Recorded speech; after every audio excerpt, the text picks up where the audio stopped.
அடுத்த gossip of the டே யாரை பற்றி அப்படின்னு பார்த்தீங்கன்னா நம்ம ஜோதிகா மேடம் தலகணத்தில் ஆடிக்கிட்டு இருக்காங்களாம். எதனால் தலகணத்தில் ஆடிட்டு இருக்காங்கன்னு சொல்லி ஒரு சில இன்ஃபர்மேஷன்லாம் நியூஸில் அப்படியே வெளியில் வந்து லீக் ஆகிட்டு இருக்குது. மோகன்லால் எப்படிப்பட்ட ஒரு நடிகர்ன்றது நம்ம எல்லாருக்குமே தெரிந்த ஒரு விஷயம். Lead actor of that Indian cinema அப்படின்னா கண்டிப்பாக அவரோட பேர் வந்து டாப்பில் வந்து இருக்கும். அப்படிப்பட்ட நடிகர் கூட ஒன்றா சேர்ந்து நடிக்கிறதுக்காக ஜோதிகா மேடம்கிட்ட கால் ஷீட்லாம் வந்து கேட்டிருக்கிறாங்க.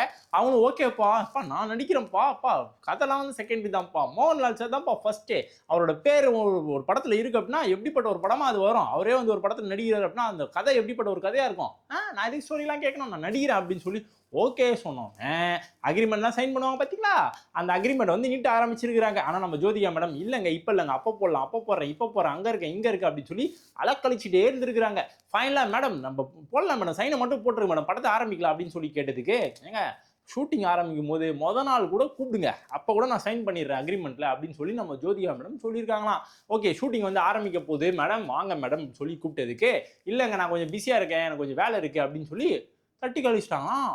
ஐயோ இது நீங்கள் ஆரம்பத்திலே சொல்லியிருக்கலாமே அப்படின்னு சொல்லி படத்தோட டீம் பயங்கரமாக காண்டாயிட்டாங்களாம், கடுப்பாயிட்டாங்களாம். ஸோ அந்த டீம் என்ன பண்ணிருக்கா அப்படின்னா, அப்பா ஜோதிகா மேடமோட பெஸ்டான ஆக்டர்ஸ்லாம் நிறைய பேர் இருக்காங்கப்பா, இவங்க என்னப்பா அப்படின்னு சொல்லி அவங்க எப்போ அந்த மாதிரி பண்ணாங்களோ அன்றைக்கே வேற ஒரு ஹீரோன் வந்து களத்தில் வந்து இறங்கிட்டாங்களாம் அந்த படத்தோட டீம். ஸோ ஜோதிகா மேடம் ஏன் இப்படி தலகணத்தில் ஆடிட்டு இருக்காங்க அப்படின்னு சொல்லி நிறைய பேர் வந்து கேள்விகள்லாம் எழுப்பிட்டு இருக்கிறாங்க.